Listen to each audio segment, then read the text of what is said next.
Imagine a basket of apples harvested at the peak of the season. They are crisp, bright, and full of life.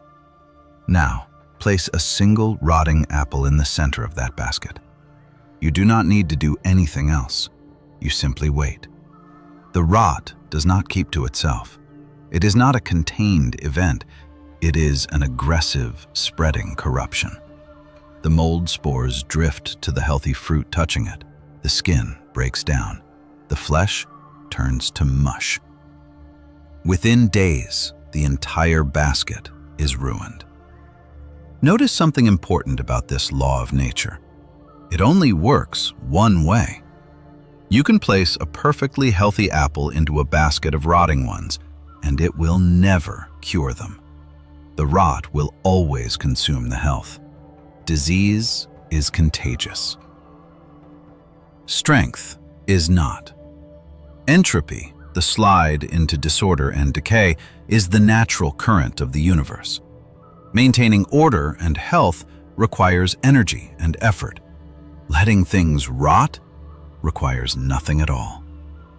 This is the state of your life right now. You feel a drag on your spirit that you cannot explain. You have ambition, you have a desire to improve, you wake up wanting to conquer the day, to build your body, to sharpen your mind. But by the evening, you feel drained. You feel heavy. You find yourself slipping back into old habits you swore to break. You look for the cause inside yourself. You blame your willpower. You blame your discipline. You are looking in the wrong place. You are not weak. You are poisoned. You are trying to run a marathon while dragging a corpse. Look around you. Look at the faces of the men you call friends. Look at the people you allow into your personal space. Are they the iron that sharpens you, or are they the rust that eats away at your structure? Loyalty is a virtue, but it is also a trap. We are taught from a young age that loyalty is absolute. We are told to stick by our friends no matter what. We carry childhood bonds into adulthood like sacred artifacts. But loyalty to people who have given up on life is not a virtue. It is a suicide pact. You are clinging to a sinking ship because you have fond memories of when it was still afloat. Let us look to the past to understand the true price of brotherhood. Consider the Spartans. We know them for their shields and their spears, but their true strength began at the dinner table. They had a system called the Syssitia. These were the common mess halls where warriors ate, spoke, and rested. To a Spartan, the men at his table were closer than family. They were the ones who would stand next to him in the shield wall. Admission to a mess hall was not guaranteed. It was not a right. It was a rigorous test of character. To join a Syssitia, every existing member had to vote. The voting was silent and brutal. Each man took a piece of soft bread. To vote yes, he dropped the bread into a bowl as it was. To vote no, he squeezed the bread flat in his hand before dropping it. If even one piece of bread was found squeezed flat, the candidate was rejected. It did not matter if 20 men wanted him there. If one man saw a flaw, the answer was no. One veto was enough to banish him. This seems cruel to the modern mind. We are taught to be inclusive. We are taught to give everyone a chance. The Spartans knew better. They understood that a chain is only as strong as its weakest link. In the phalanx, if one man falters, the line breaks. If one man is a coward, the man next to him dies. If one man lacks discipline, the formation collapses. They could not afford to be polite. Their survival depended on the absolute reliability of the man standing next to them.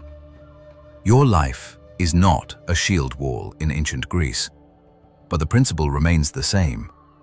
The stakes are still life and death, even if the death is slower. It is the death of your potential. It is the death of your dreams. It is the death of the man you were supposed to become. There is a psychological reality you must accept. You are the average of the 5 people you spend the most time with. This is not just a motivational quote. It is a biological fact. Humans are social animals. We have mirror neurons in our brains. We subconsciously mimic the posture, the tone, the habits, and the emotional states of those around us. It is how we learn to survive as a tribe. If you are surrounded by men who are constantly anxious, you will become anxious. If you are surrounded by men who complain about the world but do nothing to change it, you will adopt a victim mindset. If your circle bonds over cheap dopamine, alcohol, video games, and gossip, your brain will normalize that behavior. You will lower your standards to fit the tribe. This is the danger of the good enough friend. The man who is not evil, but simply stagnant. He has no code, he has no direction. He is comfortable in his mediocrity. When you start to rise, when you start to impose discipline on your life, he will not applaud you. He will resent you. He may not say it out loud. He may not even realize he feels it. But your improvement is a mirror reflecting his failure. Your discipline highlights his laziness. Your focus highlights his distraction. To protect his ego, he must pull you back down. He must sabotage you. He will offer you the drink you are trying to quit. He will mock your new routine. He will tell you to relax, to take it easy, that you are becoming boring or obsessive. He is the crab in the bucket. He cannot climb out, so he grabs your leg to ensure you do not climb out either. He does this under the guise of friendship. He calls it hanging out, but it is an anchor, and you are drowning. You need to conduct a values audit. This is your protocol. This is how you stop the bleeding. You must be cold and objective. Step back from your emotions. Step back from the history you share with these men. Look at the reality of today. Sit in a quiet room. Write down the 3 values that are most important to you right now. Perhaps they are discipline, financial sovereignty, and clarity. Perhaps they are strength, honor, and family. Define what the best version of yourself looks like. Now, look at the list of people you interact with daily. Go through them one by one. Ask the hard question. Does this person embody these values? Do they support these values? Or do they actively contradict them? When you leave a conversation with this person, do you feel energized and ready to work? Or do you feel drained, cynical, and tired? Energy does not lie. The body knows what the mind tries to ignore. If you leave an interaction feeling smaller than when you entered it, that person is a parasite on your time and spirit. The hardest realization is that you have outgrown people you love. You have shifted your frequency, but they have stayed static. It is painful to cut these cords. You feel guilty. You feel like a traitor. But remember the Spartan bread. Remember the rotting apple. You cannot save them by staying in the rot. You cannot lift them up if you are standing in the quicksand with them.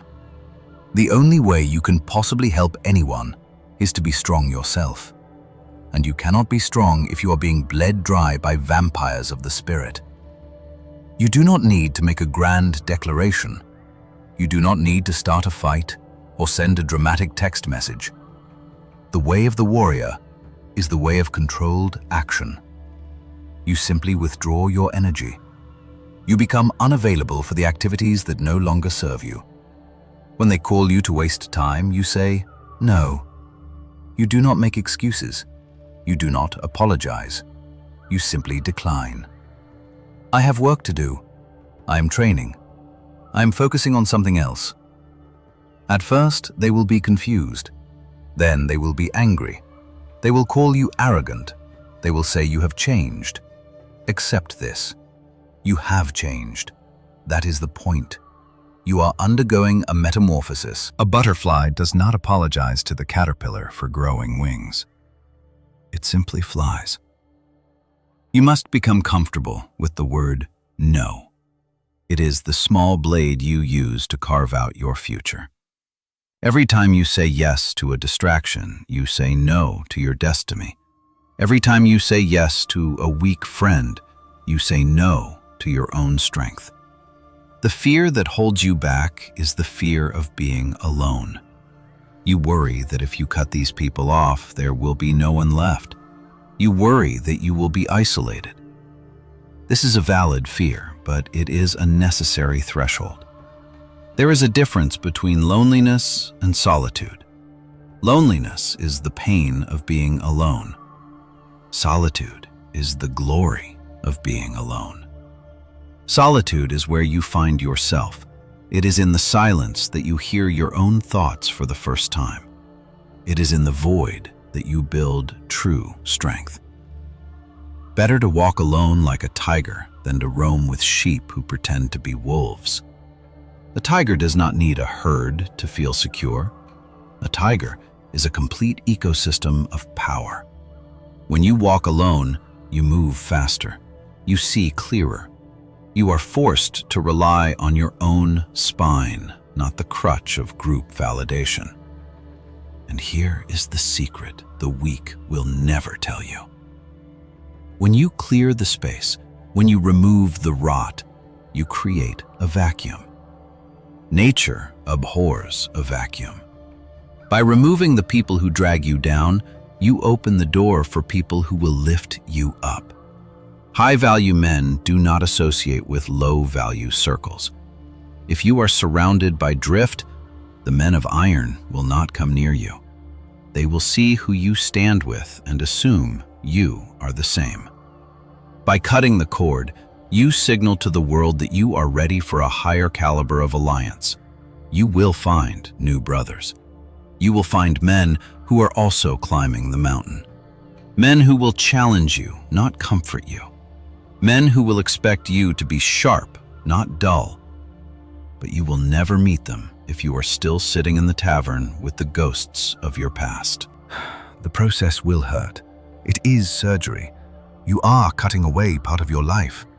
But would you rather keep the gangrenous limb and die, or cut it off and live? Look at your circle. Look at the text messages on your phone. Look at the people waiting for you this weekend. Are they sharpening your blade, or are they dulling it? Are they the shield wall, or are they the gap where the enemy's spear gets through? You have a duty to your potential. You have a duty to the man you could be. Do not sacrifice that man on the altar of history. Do not set yourself on fire to keep others warm. The circle must be steel. It must be closed. It must be pure. Anything less is a vulnerability you cannot afford. The only question remaining is this: will you continue to bleed slowly, day by day, losing your life in drops of wasted time and shared weakness? Or will you bleed once, sharply and cleanly, when you finally cut away what makes you weak? The choice is yours. Walk with the sheep and be eaten, or walk alone until you find the other tigers.